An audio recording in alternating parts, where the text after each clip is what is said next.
9월 16일 선목교회 큐티 방송입니다. 기도로 시작합니다. 영광과 찬양을 받으시기에 합당하신 주님, 우리에게 말씀을 허락하여 주시고 각기 다른 각자의 묵상을 통해 각자에게 맞는 도전과 깨달음을 주심을 감사합니다. 오늘의 묵상 가운데서도 함께하여 주시고 주님께로 더욱 가까이 나아가는 은혜의 시간이 되게 하여 주시옵소서. 감사를 드리며 예수님의 이름으로 기도합니다. 아멘. 오늘 말씀은 시편 22편 12절부터 31절까지입니다. 많은 황소가 나를 애워싸며 바산의 힘센 소들이 나를 둘러쌌으며 내게 그 입을 벌림이 찢으며 부르짖는 사자 같으니이다. 나는 물같이 쏟아졌으며 내 모든 뼈는 어그러졌으며 내 마음은 밀랍 같아서 내 속에서 녹았으며 내 힘이 말라 질그릇 조각 같고 내 혀가 입 천장에 붙었나이다. 주께서 또 나를 죽음의 진토 속에 두셨나이다. 개들이 나를 애워쌌으며 악한 무리가 나를 눌러 내 수족을 찔렀나이다. 내가 내 모든 뼈를 셀 수 있나이다. 그들이 나를 주목하여 보고 내 겉옷을 나누며 속옷을 제비 뽑나이다. 여호와여 멀리하지 마옵소서. 나의 힘이시여 속히 나를 도우소서. 내 생명을 칼에서 건지시며 내 유일한 것을 개의 세력에서 구하소서. 나를 사자의 입에서 구하소서. 주께서 내게 응답하시고 들소의 뿔에서 구원하셨나이다. 내가 주의 이름을 형제에게 선포하고 회중 가운데에서 주를 찬송하리이다. 여호와를 두려워하는 너희여 그를 찬송할지어다. 야곱의 모든 자손이여 그에게 영광을 돌릴지어다. 너희 이스라엘 모든 자손이여 그를 경외할지어다. 그는 곤고한 자의 곤고를 멸시하거나 싫어하지 아니하시며 그의 얼굴을 그에게서 숨기지 아니하시고 그가 울부짖을 때에 들으셨도다. 큰 회중 가운데에서 나의 찬송은 주께로부터 온 것이니 주를 경외하는 자 앞에서 나의 서원을 갚으리이다. 겸손한 자는 먹고 배부를 것이며 여호와를 찾는 자는 그를 찬송할 것이라. 너희 마음은 영원히 살지어다. 땅의 모든 끝이 여호와를 기억하고 돌아오며 모든 나라의 모든 족속이 주의 앞에 예배하리니 나라는 여호와의 것이요 여호와는 모든 나라의 주제심이로다. 세상의 모든 풍성한 자가 먹고 경배할 것이요 진토 속으로 내려가는 자 곧 자기 영혼을 살리지 못할 자도 다 그 앞에 절하리로다. 후손이 그를 섬길 것이요 대대의 주를 전할 것이며 와서 그의 공의를 태어날 백성에게 전하며 주께서 이를 행하셨다 할 것이로다. 아멘. 어제 본문의 마지막 11절에서 하나님 외에 도울 자가 없음을 고백한 다윗은 이제 자신의 처지를 다시 한번 하소연합니다. 자신의 상황이 많은 황소, 곧 바산의 힘센 소들에게 둘러싸여 있다고 말하죠. 바산은 갈릴리 호수 북동쪽에 위치한 지역인데요. 거칠고 포악한 소들이 자라는 곳으로 알려져 있습니다. 다윗은 그 거칠고 포악한 소들을 적군에 비유하여 그들의 입을 벌림이 마치 찢으며 부르짖는 사자와 같다고 자신의 두려움을 표현하죠. 그 두려움이 자신의 마음을 녹여 물같이 쏟아지게 만들고 모든 뼈가 어그러지는 듯한 고통, 곧 죽음 같은 고통에 놓이게 되었다고 말합니다. 그 고통이 얼마나 심한지 내 모든 뼈를 셀 수 있을 만큼 뼈만 앙상하게 남았다고 말하는 것이죠.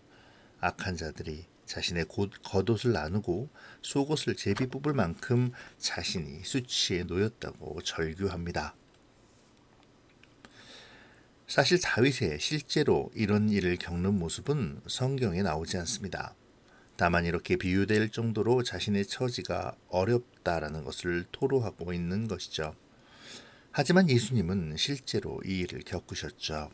이 말씀이 신약에 이르러 예수님에 의하여 실제로 나타나게 됩니다. 그래서 이 부분 12절에서 21절까지에서 우리는 그리스도의 죽음에 대하여 묵상할 수 있죠. 오늘의 시편의 가장 큰 특징은 다윗이 말하는 고난받는 자에게서 아무런 죄의식도 발견할 수 없다는 것입니다. 시편 기자는 실제로 한마디의 죄의 고백도 하지 않죠. 그러므로 그의 고난은 죄와 무관하며 그의 죽음은 죄인으로서의 죽음이 아닌 것이 되는 것입니다. 시편의 화자는 의로운 고난자입니다. 그리고 이러한 고난자의 특징은 예수 그리스도의 죽음의 가장 중요한 특징을 대변해 주죠. 예수님의 고난은 죄와 상관이 없습니다. 예수님의 죽음은 죄인으로서의 죽음이 아니라 죄인을 위한 죽임 당함인 것입니다. 22절에 와서 본문의 시편은 갑작스러운 변화를 보여줍니다. 처참한 상황에 있었던 화자, 곧 다윗에게 대반전이 일어난 것이죠. 너무나도 갑작스러운 변화이기에 이 시편이 본래 한편의 것이었나 하는 의문이 들기도 합니다. 여튼 반전의 시작은 24절의 다윗의 고백에서 출발합니다. 그는 곤고한 자의 곤고를 멸시하거나 싫어하지 아니하시며 그의 얼굴을 그에게서 숨기지 아니하시고 그가 울부짖을 때 들으셨도다라고 고백하죠. 이 고백은 하나님께 계속해서 하소연하던 다윗이 불현듯 깨달은 것에 대한 고백이라고 할 수 있는데요. 그 깨달음은 어제 묵상한 바와 같이 자신의 고통이 하나님께서 자신을 외면하셨기 때문이 아니라 하나님의 이루심을 위함이었다라는 것이죠. 하나님은 다윗의 기도를 들으시고 계셨고 그 기도 가운데 하나님의 뜻과 섭리를 이루가심을 발견하게 된 것입니다. 다윗의 하나님은 당신의 백성의 아주 작은 신음에도 귀를 기울이시며 돌아보시고 합당한 응답을 허락하시는 분이셨죠. 그렇다면 나와 함께 하시는 하나님은 어떤 분이십니까? 당신의 백성인 나의 신음과 간구에 어떻게 응답해 주시는지요? 어떻게 나를 보호하시고 인도해 가시는지 나를 향하신 하나님의 섭리를 가만히 묵상해 보시기를 바랍니다. 반전의 절정은 15절과 29절의 대비에서 확실하게 드러납니다. 15절은 시인으로 상징되는 고난을 받는 자의 고난의 정점을 보여주는 부분이죠. 그는 죽음의 땅에 버려졌습니다. 이어지는 16절에서 개들이 애워싸 핥는 모습은 가장 치욕적인 죽음을 떠올리게 하죠. 그런데 29절에 오면 놀라운 점이 발견됩니다. 29절에서는 진토로 내려가는 자가 죽은 자들과 그를 진토로 내려가게 한 대적, 곧 죽음의 권세입니다. 고난당하던 시인도 우리 죄를 위해 십자가를 감당하신 예수님도 아니죠. 바로 여기서 역전의 절정이 펼쳐집니다. 사망의 진토에 내려갔던 자가 살아나 대적들에게 경배를 받습니다. 죽음의 권세조차 오히려 그를 경배하죠. 여기서 다윗은 그리스도를 투영합니다.